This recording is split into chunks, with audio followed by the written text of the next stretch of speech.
Hello everyone. आज की class में हम लोग जीन पियाजे की कॉग्निटिव डेवलपमेंट थ्योरी को डिस्कस करने जा रहे हैं। जीन पियाजे ने बताया था कि बच्चों का कॉग्निटिव डेवलपमेंट 4 स्टेज में होता है और ये स्टेजेस जो होते हैं एज के अकॉर्डिंग वैरी करती हैं। हर स्टेज के अपनी कुछ अचीवमेंट्स होती हैं और कुछ लिमिटेशंस भी होती हैं। तो ये सारी चीज़ें हम लोग यहाँ बहुत डिटेल में और इजी लैंग्वेज में डिस्कस करने जा रहे हैं। सो आई होप आप लोगों के लिए वीडियो काफ़ी हेल्पफुल रहेगी। सो एंड तक वीडियो जरूर देखना। तो सबसे पहले हम लोग देख लेते हैं कि जीन पियाजे कौन थे। तो जीन पियाजे एक मनोवैज्ञानिक थे जिनका जन्म स्विट्जरलैंड में हुआ था और इनका जन्म 9 अगस्त 1896 में हुआ था। इन्होंने बताया कि जो बच्चे होते हैं वो लिटिल साइंटिस्ट होते हैं और धीरे धीरे चीज़ों को एक्टिव प्रोसेस में पार्टिसिपेट करते हैं, अपने अनुभव से चीज़ों को देखते हैं, सीखते हैं और नॉलेज को बिल्ड करते रहते हैं। आगे आगे हम उन्होंने ये भी बताया कि बच्चों का जो डेवलपमेंट होता है वो 4 स्टेजेज में होता है। तो सारी चीज़ें हम लोग आगे डिस्कस करने वाले हैं। तो सबसे इम्पोर्टेंट चीज है कॉग्निटिव डेवलपमेंट को समझने के लिए कि स्कीमा। तो स्कीमा क्या होता है, ये सबसे पहले आपके माइंड में आना चाहिए। अगर आपने स्कीमा समझ लिया तो फिर कॉग्निटिव डेवलपमेंट को समझना और भी आसान हो जाएगा। तो स्कीमा क्या होता है? स्कीमा एक तरीके से एक ब्लॉक होता है जिसका जिसको यूज करके बच्चा क्या है धीरे धीरे अपने अनुभव को, एक अनुभव से दूसरे अनुभव को जोड़ता है और एक नया स्कीमा ब्लॉक बनाता है। फॉर एग्जाम्पल हम कह सकते हैं कि जैसे हम घर में एक ईंट को जोड़ के, दो ईंटों को जोड़ के, धीरे धीरे कई सारे ईंटों को जोड़ के हम बिल्डिंग बनाते हैं, उसी तरह से बच्चे के ब्रेन में ये स्कीमा क्या होता है, एक एक ईंट की तरह से होता है और ये ईंट जो होता है इंफॉर्मेशन के रूप में होता है। तो पहले जब बच्चा छोटा होता है तो उसकी स्कीमा में जितनी बातें बताई जाती हैं वो स्टोर रहती है। फिर वो नए अनुभव करता है, नई चीजें देखता है, तो उसको अपने पुराने जो इंफॉर्मेशन के जो ईट हैं, ब्लॉक्स हैं, उसमें वो एडजस्ट करने का प्रयास करता है। फिर उसको पता चलता है कि हाँ ये नई चीज है, ये पुरानी चीजें जो हैं वो अलग चीजें थी। तो वो इस तरह से क्या होता है, अपने इंफॉर्मेशन रूपी जो ब्लॉक है जो ब्रेन में होता है उसको क्या होता है अपडेट करता है। तो इस चीज को हम लोग एग्जाम्पल के साथ समझेंगे तो ज्यादा अच्छा होगा। तो जैसे एक दिन क्या होता है कि बच्चे को कुत्ता दिखाया किसी ने, उसके उसकी मम्मी उसके साथ बाहर जाती है। एक बच्चा है जिसका नाम आरव है। तो बच्चे को कुत्ता दिखा तो उसके दिमाग में क्या आया कि 4 पैर वाला जानवर क्या है, ये कुत्ता है। तो उसका एक स्कीमा बना, पहला स्कीमा यही बना कि 4 पैरों वाला जानवर कुत्ता होता है। अगले दिन वो बिल्ली देखता है तो पहले उसे भी कुत्ता समझ सकता है और समझता भी, पहले उसको भी वो समझता भी कि हाँ ये भी डॉग है क्योंकि इसके पास भी 4 पैर हैं और एक पूंछ है। तो इस तरह से क्या होता है, कोई भी ज्ञान एकदम से नहीं बनता है, छोटे छोटे स्कीमा मिलकर एक बड़ा ज्ञान बनाते हैं। तो फाइनली जो इसीलिए इसको बोला जाता है द बिल्डिंग ब्लॉक्स। मतलब धीरे धीरे एक ब्लॉक को जोड़ के दूसरे ब्लॉक में क्या होता है, एक बिल्डिंग जैसे तैयार होती है, वैसे हमारे ब्रेन में इंफॉर्मेशन का ये जो ब्लॉक है स्कीमा ये तैयार होता है। स्कीमा क्या होते हैं, छोटे छोटे ब्लॉक्स होते हैं, ईंट होते हैं हमारे ब्रेन में, जिसको जोड़ के पूरा हमारा इंफॉर्मेशन का ये पूरा जो एक सेट है, हमारा जो ब्रेन है इसमें हजार तरह की इंफॉर्मेशन होती है जो कि हम बचपन से देखते हैं और बड़े होते हैं फिर उस हिसाब से हम देखते हैं, सीखते हैं, उसको अपडेट भी करते हैं। तो ये स्कीमा होता है। इसको आगे हम लोग और डिटेल में देखने वाले हैं। तो अब देखते हैं कि द प्रोसेस ऑफ एडेप्टेशन क्या होता है। सबसे पहले समझना जरूरी है कि एडेप्टेशन क्या होता है। तो एडेप्टेशन क्या होता है, नई चीजों के अनुसार पुरानी चीजों को अडेप्टेशन होता है कि नई चीजों के अकॉर्डिंग खुद को ढालना क्या होता है, एडेप्टेशन होता है। तो यहाँ पे क्योंकि हम कॉग्निटिव डेवलपमेंट की बात कर रहे हैं, थिंकिंग की बात कर रहे हैं, तो यहाँ पे मतलब स्कीमा ही है जो कि धीरे धीरे बच्चे को क्या होता है अपडेट करता है, जिससे वो नई नई चीजों को सीखता है और अपनी लाइफ में उसकी जो थिंकिंग प्रोसेस है हर स्टेज के अकॉर्डिंग चेंज होती जाती है। तो अब सबसे पहले हम लोग एग्जाम्पल के साथ देखेंगे। जैसे आरव बाहर गया तो उसकी माँ ने बताया कि एक डॉग देखा कि ये बेटा ये डॉग है। तो उसकी करंट स्कीमा क्या बनी कि ये चार पैरों वाला जो जानवर है जिसकी एक पूंछ है, ये क्या है? डॉग है। अगले दिन जब वो बाहर जाता है तो वो कैट को देखता है, तो उस कैट को भी वो डॉग बोलता है। तो इसका मतलब क्या, उसने आत्मसात किया। उसको पहले एक उसकी दिमाग में एक ही स्कीमा था कि चार पैरों वाला एक पूंछ वाला जो जानवर होता है वो क्या होता है? डॉग होता है। तो उसने अपने मम्मी से कैट को बोला कि मम्मा, ये भी डॉग है, ये डॉग है। तो ये क्या है? आत्मसातीकरण बोलते हैं या एसिमिलेशन कहते हैं। मतलब उसने नई इंफॉर्मेशन को पुराना स्कीमा में फिट करने का प्रयास किया। तो तो ये क्या बोलते हैं? एसिमिलेशन। लेकिन मम्मा उसकी जस्ट बताती हैं कि बेटा ये डॉग नहीं है, ये कैट है। कल हमने जो देखा था वो डॉग है, और आज जो देखा है ये कैट है। तो कैट और डॉग डिफरेंट होते हैं। तो बच्चे के दिमाग में क्या हुआ? अकोमोडेट हुआ, उसका जो स्कीमा था वो अपडेट हुआ कि ये दोनों जानवर डिफरेंट होते हैं। फिर वो क्या हुआ? तो फिर इस तरह से ये जो प्रोसेस हुआ, तो बच्चे को जब कंप्लीट इंफॉर्मेशन मिल गई, उसका कंफ्यूजन दूर हो गया, तो बच्चा इक्विलिब्रेशन के कंडीशन में पहुंच गया। मतलब उसको कोई कंफ्यूजन नहीं है। अब फ्यूचर में कभी भी डॉग और कैट आएंगे तो बहुत इजीली डिफरेंशिएट कर पाएगा कि डॉग ये होता है, कैट अलग होता है। तो इस तरह से इस प्रोसेस को, ये जो फाइनली जो बच्चा इस स्टेज पे पहुंचा डिफरेंशिएट कर पाए, इसको इक्विलिब्रेशन प्रोसेस बोलते हैं। लेकिन बच्चा जब कंफ्यूज था और अपने मम्मी को, कैट को भी वो डॉग बोल रहा था, तो ये कंडीशन क्या होती है? डिस इक्विलिब्रियम की कंडीशन होती है, क्योंकि बच्चा अब कंफ्यूज था और उसको सही इंफॉर्मेशन उसको नहीं पता थी। क्योंकि बच्चे में एक दिमाग में एक ही स्कीमा फिट था कि चार पैरों वाला एक पूंछ वाला जो जानवर होता है वो सारे डॉग ही होते हैं। तो ये डिस इक्विलिब्रियम की कंडीशन। तो आई होप आपको यहाँ तक की चीजें अच्छे से समझ आ गई होंगी कि बच्चे की जो सोच होती है, वो सबसे जो बिल्डिंग ब्लॉक होती है वो स्कीमा से ही शुरू होती है, और धीरे धीरे अपनी स्कीमा को अपडेट करता है, फिर आगे प्रोसेस बढ़ता है। इसी चीज को यहाँ पे एसिमिलेशन अकोमोडेशन प्रोसेस को बताया गया है। यहाँ पे मैंने आपका डॉग और कैट का एग्जांपल लिया था कि ताकि चीजों को जब हम रियल लाइफ से कनेक्ट करते हैं और तब हमें चीजों को समझना बहुत आसान होता है, फिर हमें वो एग्जांपल कभी भूलता भी नहीं है। अब जीन पियाजे ने बाद में बताया कि जो बच्चे का कॉग्निटिव डेवलपमेंट होता है वो एक सिक्वेंशियल प्रोसेस है, धीरे धीरे होता है और एक सीक्वेंस में होता है, और यह एक क्वालिटेटिव प्रोसेस भी है। उन्होंने बताया कि बच्चे का डेवलपमेंट 4 स्टेज में होता है। 0 से 2 इयर्स का जो एज होता है सेंसरी मोटर स्टेज बोला जाता है। फिर 2 से 7 इयर्स का जो एज होती है उसको प्री ऑपरेशनल स्टेज बोला जाता है। फिर 7 to 11 इयर्स की जो एज होती है उसको कॉन्क्रीट ऑपरेशनल स्टेज बोला जाता है। और फाइनली 11+ इयर्स का जो होता है, ये जो स्टेज होती है, इसको हम बोलते हैं फॉर्मल ऑपरेशनल स्टेज। अब सबसे पहले हम लोग डिस्कस करते हैं कि सेंसरी मोटर स्टेज क्या होती है। तो सेंसरी मोटर स्टेज में सबसे पहले हम लोग देखेंगे कि इसमें बच्चा का कैसे चीजों को सीखता है, बच्चे की जो थॉट है वो कैसे डेवलप होती है।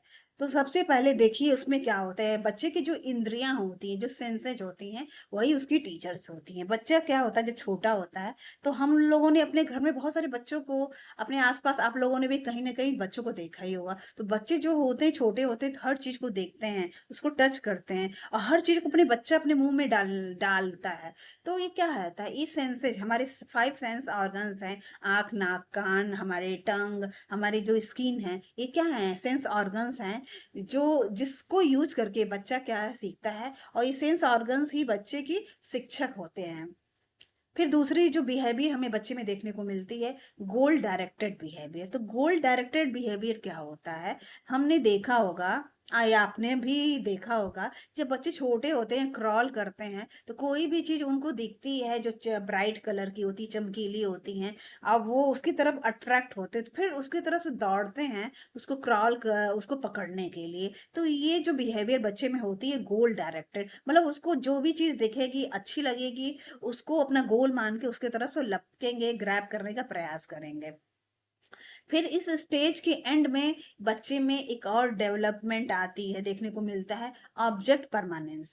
तो ऑब्जेक्ट परमानेंस क्या होता है, इसको हम लोग यहाँ पे पिक्चर के माध्यम से समझ सकते हैं। तो understanding that objects continue to exist even when they can not be seen या हर्ड। यह समझना वस्तुएं तब भी मौजूद होती हैं जब उन्हें देखा या सुना नहीं जा सकता है। तो ये क्या होता है, ये जो चीज होता है उसको हम बोलते हैं ऑब्जेक्ट परमानेंस। मतलब जो ऑब्जेक्ट है वो परमानेंट है, भले वो दिखाई दे या ना दिखाई दे, सुनाई दे या ना सुनाई दे। तो जैसा कि पिक्चर में हम लोग देख रहे हैं, इसमें बिफोर 6 मंथ बच्चा को कोई टॉय दिया जाता है, सॉफ्ट टॉय दिया जाता है, उसके साथ खेलता है, लेकिन उसकी मम्मी उसको कपड़े के नीचे ढक देती हैं। तो फिर बच्चा क्या होता है, उसको लगता है कि ये तो गायब हो गया। लेकिन अराउंड 18 मंथ बच्चे के अंदर ये ऑब्जेक्ट परमानेंस वाली जो बिहेवियर आ जाती, बच्चा ये समझने लगता है कि चीज दिखाई नहीं दे रही है या सुनाई नहीं दे रही, इसका मतलब है कि बच्चे सामान कहीं ना कहीं ये टॉय होगा, भले अब इधर उधर जहां भी हो। तो बच्चा क्या होता है, अब बच्चा ढूंढने का प्रयास करने लगता है। तो पहले उसकी मम्मा ढक देती थी तो वो उसको समझ नहीं पाता था, लेकिन 18 मंथ के अराउंड क्या होता है, बच्चा जब टॉय नहीं दिखा तो उसको खोजने लगा। फिर उसने देखा कि एक कपड़े के नीचे वो टॉय ढक दिया गया, तो वो कपड़े को हटाता है, फाइनली बहुत हैप्पी होता है जब उसको टॉय मिल जाता है। तो ये क्या है, ये ऑब्जेक्ट परमानेंस की एक सोच भी बच्चे में डेवलप हो जाती है। ये सेंसरी मोटर जो स्टेज है उसके एंड तक हो जाती है। तो ये क्या होता है, out of site is not out of mind. अब बच्चे में ये अब ये समझ आ जाती है कि जो चीज नहीं दिख रही है तो ये चीज परमानेंट है कहीं ना कहीं, और उसके दिमाग से नहीं निकलता है, तो उसको बार बार ढूंढने का प्रयास करता है। अब हम लोग देखेंगे कि प्री ऑपरेशनल स्टेज क्या होता है। तो प्री ऑपरेशनल स्टेज जो होती है वो 2 से 7 साल के ईयर्स के बच्चों में देखी जाती है। इस एज में क्या होता है, बच्चे क्या होते हैं, सिंबॉलिक थॉट होती है, सिम्बा और using language and pretend play. अब बच्चे क्या होते हैं, अब सिंबॉलिक थॉट मतलब अब बच्चे में क्या इमेजिनेशन पावर डेवलप होने लगती है, और बच्चे का जो लैंग्वेज है वो भी बहुत तेजी से इस एज ग्रुप में तेजी से बढ़ता है। तो बच्चा अब अपने जो फीलिंग्स हैं, इमोशंस है, उसको लैंग्वेज के माध्यम से अब एक्सप्रेस करना शुरू कर देता है। अब उसे जो भी रिक्वायरमेंट है, 2 साल के अराउंड बच्चा बोलने भी लगता है। जैसे जैसे स्टेज ये बढ़ती है, बच्चा अपने हर चीज को, जो भी उसके डिमांड्स हैं, जो भी उसको अटेंशन चाहिए, जो भी बातें होती है, वो अपने फैमिली मेंबर से आराम से अब एक्सप्रेस करना सीखने लगता है। और उसके अंदर इमेजिनेशन पावर भी डेवलप होने लगती है, जैसे जैसे सुपर पावर, जैसे सुपर हीरो वाली जैसे यहाँ पे दिखाया गया है। तो ये चीज को इमेजिन करने लगता है कि मैं सुपर हीरो हूँ, फिर ऐसे करता हूँ, ऐसे करूंगा, ये सब चीजें आने लगती है, सिंबॉलिक थॉट उसके में डेवलप होने लगती हैं। इस स्टेज की कुछ अपनी लिमिटेशंस भी होती हैं। जैसे लिमिटेशंस में क्या होता है, egocentrism, animism, irreversibility and lack of conservation. तो इसमें हम लोग पहले देखेंगे कि ईगो सेंट्रिज्म क्या होता है। मतलब बच्चा, ईगो सेंट्रिज्म का मतलब होता है कि बच्चा अपने पर्सपेक्टिव से सोचता है। अभी उसके अंदर ये इतनी मेच्योरिटी नहीं आई होती है, इतनी थिंकिंग उसकी डेवलप नहीं होती है कि वो दूसरे के पर्सपेक्टिव से भी चीजों को समझ पाए। जैसे फॉर एग्जाम्पल, जैसे बच्चा अपने आंख को ढक लेता है अपने दोनों हाथों से, तो उसको बाहर की चीज नहीं दिखाई देती है। तो उसको क्या लगता है कि कोई, अब उसको दिखाई नहीं दे रही तो इसका मतलब उसको भी कोई नहीं देख सकता, जबकि ऐसा रियल लाइफ में नहीं होता है। हम तो देख सकते हैं, अलग बात है बच्चे ने अपनी आंख ढक ली है तो उसको नहीं दिखाई दे रहा। तो मतलब बच्चा क्या है, अपने पर्सपेक्टिव से सोचता है। दुनिया क्या सोचती है, दुनिया दुनिया दूसरे की जो पर्सपेक्टिव क्या है, उसको वो समझ नहीं पाता है। अभी उसकी थॉट प्रोसेस या थिंकिंग ऐसे डेवलप नहीं होती है। एनिमिज्म क्या होता है, तो एनिमिज्म क्या होता है, निर्जीव वस्तुओं को सजीव समझना। मतलब behaving any in animate object have feeling and life. वो जो भी टॉय के साथ खेलता है तो उसको भी सजीव समझता है, और फिर उससे बातें करता है। अगर वो चलता है तो साथ में हमें उसको ऐसा फील होता है कि हम मेरे उसके साथ सूरज भी चल रहा है। अगर सूरज ढक रहा है तो मतलब कहीं ना कहीं सूरज एंग्री है। तो उसको लगता है कि जो भी चीजें जो दिखती हैं सब चीजें सजीव हैं। फिर उनसे वो बातें करता है, खुद को कनेक्ट करने का प्रयास करता है। इरिवर्सिबिलिटी क्या होती है? मतलब चीजों को उल्टा करके सोचना, इरिवर्सिबिलिटी बोलते हैं। जैसे यहाँ पे एग्जांपल कि 2 + 3 क्या होता है 5, लेकिन ये बच्चा समझ जाएगा। लेकिन इरिवर्सिबिलिटी जब उल्टा कर दिया जाएगा कि 5 - 3 क्या होगा, तो बच्चा इस स्टेज में चीजों को नहीं समझ पाता है। तो क्या विचारों या कार्यों को उल्टा कर पाना की जो एबिलिटी होती है प्री ऑपरेशनल स्टेज में, ये चीजें मतलब नहीं होती हैं।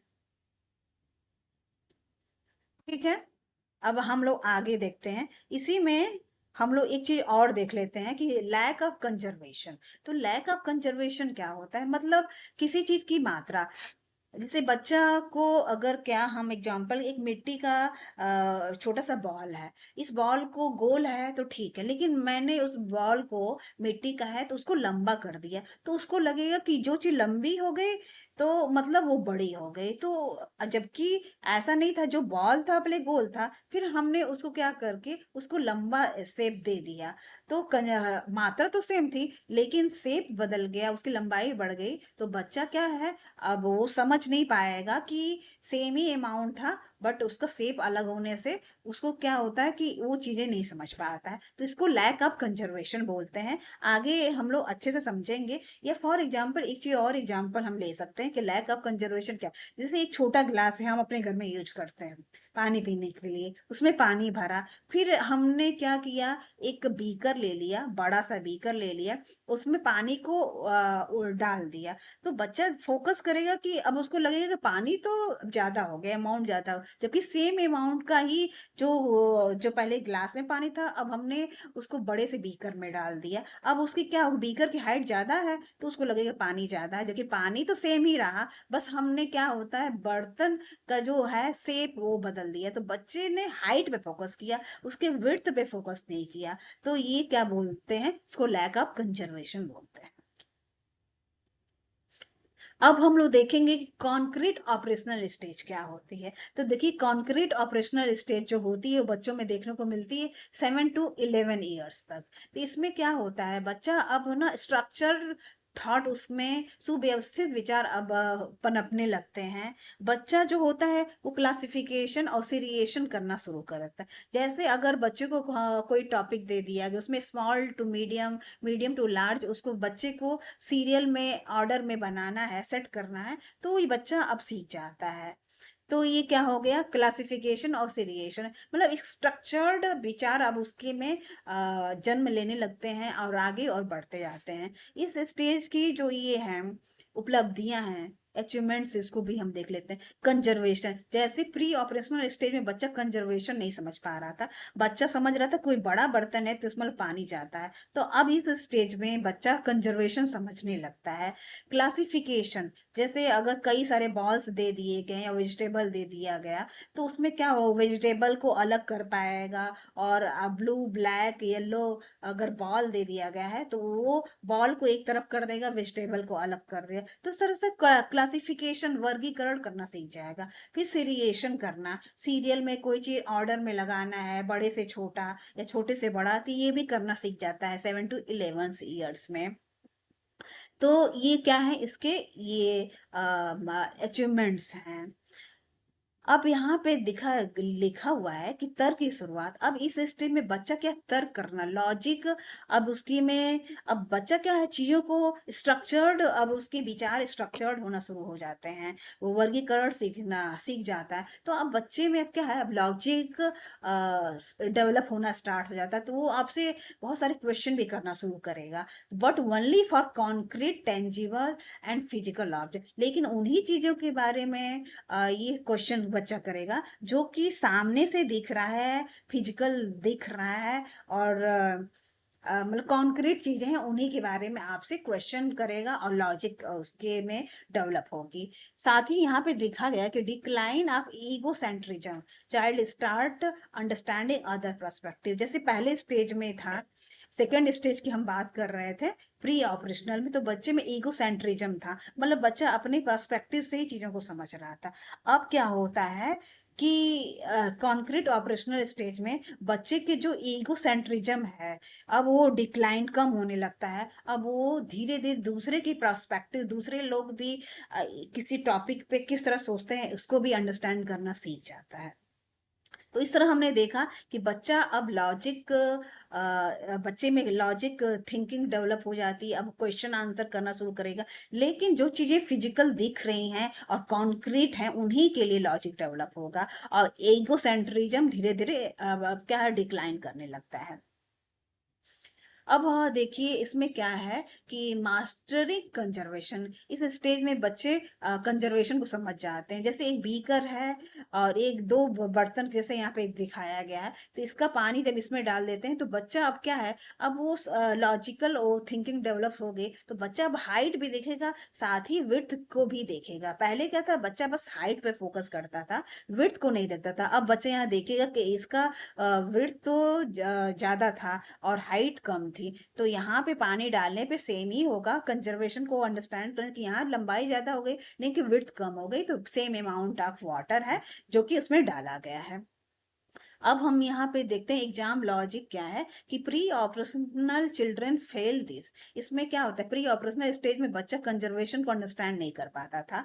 वो बड़ा साइज देख के कंफ्यूज हो जाता था, बोलता था कि नहीं ये तो बड़ा बर्तन है तो बड़ा पानी होगा। Concrete operational children pass this because they have developed reversibility and decentration. अब बच्चा कॉन्क्रीट स्टेज में क्या होता है कि अब चीजों को अंडरस्टैंड करने लगता है कि रिवर्सिबिलिटी प्रोसेस कैसे होता है, डिसेंट्रेशन कैसे होता है। अब हाइट के साथ वो विड्थ को भी अंडरस्टैंड करने लगता है। तो क्या है, कंजर्वेशन के मैटर में, टॉपिक पे वो मास्टरी हासिल कर लेता है। अब हम लोग देखते हैं फॉर्मल ऑपरेशनल स्टेज, ये 11 प्लस ईयर्स में देखने को मिलती है। तो इसमें क्या होती है, abstract reasoning, thinking about things that can not be scene. अब बच्चे में क्या होता है कि हाँ, बहुत सारी चीजें, अब ऐसी चीजें जो नहीं दिखती हैं उसके बारे में भी अब वो सोचना और समझना स्टार्ट कर देता है। जैसे जैसे एक लब की बात की जाए, कोई कॉम्प्लेक्स अलजेब्रा है या डेमोक्रेसी, हम अपने देश में राजनीति या युवा की स्थिति को अगर टॉपिक पर डिस्कस करना चाहते हैं, उसकी जो हमारी इंडियन सोसाइटी में जो जो प्रॉब्लम्स हैं, जो कंजर्वेटिव अप्रोच है, तो अब ये सब चीजें क्या होती हैं, अंडरस्टैंड करने वाले टॉपिक्स होते हैं। तो उसको अब क्या, बच्चा क्या होता है, अब ऐसे टॉपिक्स को भी समझने का एबिलिटी डेवलप होने लगता है। तो इसीलिए हम बोलते हैं कि अमूर्त चिंतन, जो चीजें नहीं दिखती हैं उनके बारे में भी अब वो रीजनिंग करना, अंडरस्टैंड करना, अपने अनुभव के हिसाब से समझना स्टार्ट कर देता है। Going from general rules to specific conclusion, इसको डिडक्टिव लॉजिक बोलते हैं। तो देखिए जनरल रूल्स, जैसे फॉर एग्जांपल हम इसको अच्छे समझ सकते हैं, जैसे कि सारे ह्यूमंस नश्वर हैं और जो राम जी थे वो भी एक मनुष्य थे। तो इसका मतलब क्या था, इसका मतलब यही फाइनल रिजल्ट निकलता है कि जो राम जो जी थे वो भी नश्वर थे। तो सारे ह्यूमंस क्या हैं, नश्वर हैं, और राम जी भी एक मनुष्य हैं थे, तो इसका मतलब राम जी भी नश्वर थे। मतलब जो भी इस दुनिया में आए, जो भी मनुष्य के रूप में, वो उसको एक न एक दिन इस दुनिया से जाना है। तो उस तरह से डिडक्टिव लॉजिक के थ्रू दो चीजों को कंपेयर करके निष्कर्ष निकालना, इसको क्या बोलते हैं, डिडक्टिव लॉजिक बोलते हैं। जनरल टू स्पेसिफिक कंक्लूजन पे पहुंचना, इसको डिडक्टिव लॉजिक बोलते हैं। फिर अभी इस स्टेज में तीसरा अचीवमेंट है साइंटिफिक साइंटिफिक प्रॉब्लम सॉल्विंग। अब बच्चा क्या करता है, सिस्टमैटिक और प्लान्ड अप्रोच को अपनाता है किसी प्रॉब्लम को सॉल्व करने के, सिवाय कि सिर्फ ट्रायल और एरर एरर वाले स्टेज को छोड़ के अब चीजों को वो सिस्टमैटिक और प्लान तरीके से अप्रोच करता है। तो ये क्या है, फॉर्मल ऑपरेशनल स्टेज के क्या है, अचीवमेंट्स हैं।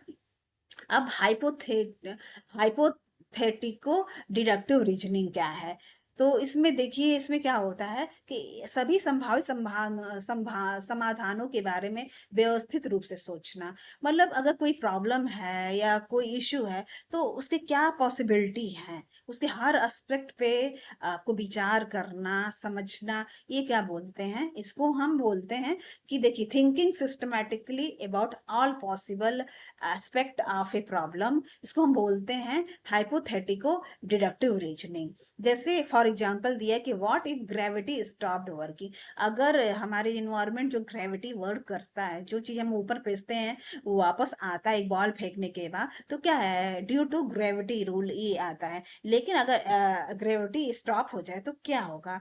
तो ये चीजें क्या होता है, इसको एक्सप्लेनेशन बॉक्स में हम समझते हैं। The concrete operational child can not answer, ये कॉन्क्रीट ऑपरेशनल जो स्टेज में जो बच्चा होता है वो इसका आंसर नहीं दे सकता है, क्योंकि उस एज में क्या होता है कि बच्चे जो चीजों को देखते हैं फिजिकली, उसी चीजों के बारे में लॉजिक डेवलप कर पाते हैं या क्वेश्चन करते हैं।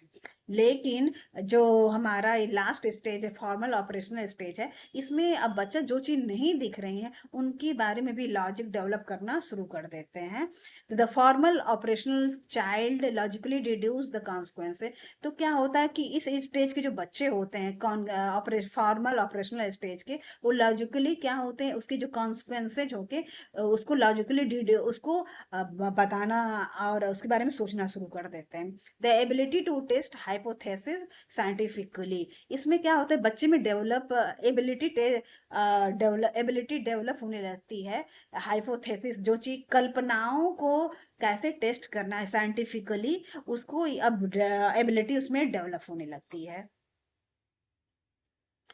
अब हम लोग देखते हैं कि एजुकेशनल इम्प्लीकेशन क्या है जीन पियाजे के शैक्षिक निहितार्थ के। तो वही से मतलब इस चैप्टर को अगर किसी बच्चे को पढ़ाना है तो टीचर्स टूल किट क्या होना चाहिए? तो देखिए, बच्चे का जो एजुकेशन है वो चाइल्ड सेंटर्ड एजुकेशन हो चाहिए। फोकस बच्चा होना चाहिए, क्योंकि हम बच्चे को पढ़ा रहे हैं और टीचर वहाँ पे एज ए फैसिलिटेटर काम करता है, नॉट एट ए डिक्टेटर। क्योंकि डिक्टेटर बनेगा तो फिर बच्चे कनेक्ट नहीं हो पाएंगे। हमें बच्चे के साथ फैसिलिटेटर बनना है। हर बच्चे की अंडरस्टैंडिंग अलग होती है, हम दो बच्चों को कंपेयर भी नहीं कर सकते, सबकी लर्निंग कैपेसिटी भी अलग अलग होती है। तो चाइल्ड सेंटर्ड एजुकेशन पे फोकस करना चाहिए एक टीचर को। फिर डिस्कवरी लर्निंग क्या होती है, let student derive information from this, बच्चों को खुद से भी जानकारी इकट्ठा करने दीजिए। हम अपने बच्चे, टीचर का काम होता है इंफॉर्मेशन देना, बट बहुत सारे जगह पे ऐसे भी होना चाहिए कि बच्चों को भी एज ए फैसिलिटेटर, हमें फैसिलिटेटर वर्क करना है, फैसिलिटी देना है, लेकिन साथ में वो भी इंफॉर्मेशन को गैदर करें, डिराइव करें, ऐसा भी उन्हें हमें माहौल देना है।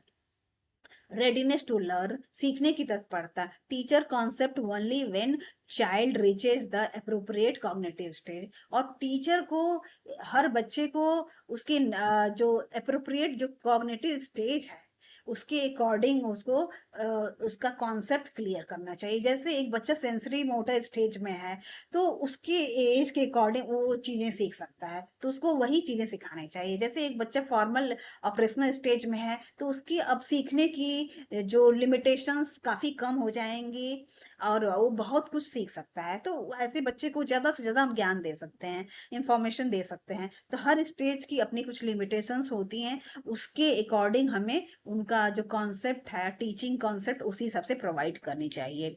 द गोल्डन रूल में क्या है, गलतियां सीखने की खिड़की है। Errors are significant step window into to how children think, not a hindrance.